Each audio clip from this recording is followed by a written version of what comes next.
ولی یه نکته خیلی جالب توجه منو جلب کرد، اونم این که توی این اوضاع، توی این وضعیت، کسایی که حالا هرچند خیلی کم یه سری دارایی داشتن ولی به صورت فیزیکی اونو نگهداری میکردن، تونستن حداقل از داراییاشون محافظت کنن. یعنی چی؟ منظورم چیه؟ منظورم اینه که مثلا کسایی که اومده بودن طلا خریده بودن، کسایی که زمین خریده بودن، کسایی که ملک خریده بودن، یا حتی کسایی که دلار رو به صورت فیزیکی نگهداری میکردن، باز حداقل توی شرایط حساسی که همه جا بمب و موشک و اینا بود، اینا تونستن یکم خیالشون راحت باشه بابت اینکه خب باشه اگه یه شرایط اضطراری و امرجنسی پیش اومد، من میتونم با دارایی های فیزیکی که دارم حداقل یه کاری بکنم، میتونم حداقل نگهشون دارم. و کسایی که اومده بودن سهام خریده بودن یا حالا ارز دیجیتال گرفته بودن یا یه سری چیزای این شکلی، حالا باز ارز دیجیتال فرق میکنه چون توی کشورهای دیگه هم قابل استفاده هست، ولی کسایی که اومده بودن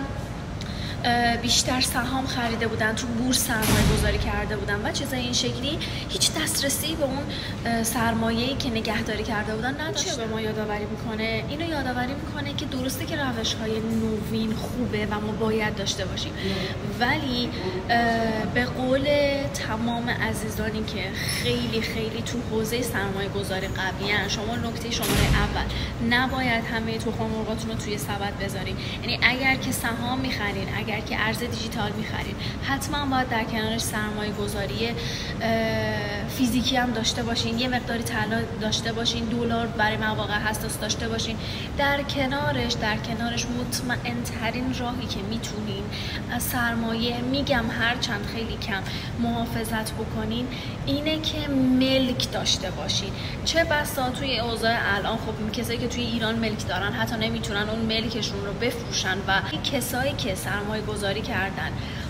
توی کشورهای دیگه و حالا یه ملکی دارن، باز حداقل خیالشون راحته که اگه شرایط سخت شد، اگه شرایط حساس شد، ما یه جای دیگه توی یه لوکیشن دیگه داریم که میتونیم بهش پناه ببریم، میتونیم خیالمون راحت باشه که به هر حال میتونیم اونو بفروشیم، اونو یه کاری بکنیم. میدونین دارم، یعنی اینو میخوام بهتون بگم که باید توی دنیای الان، تو شرایط حال حاضر، خیلی جلوترمون رو فکر کنیم، نه فقط به امروزمون فکر کنیم، به فردامون باید فکر کنیم، به پس فردامون فکر کنیم که چی قراره بشه، که اگه یه شرایطی پیش اومد که من براش آمادگی نداشتم چی کار میتونم بکنم اون لحظه و چه ابزارهایی تو دستمه که میتونم برای خودم، خانواده‌ام یه کاری بکنم.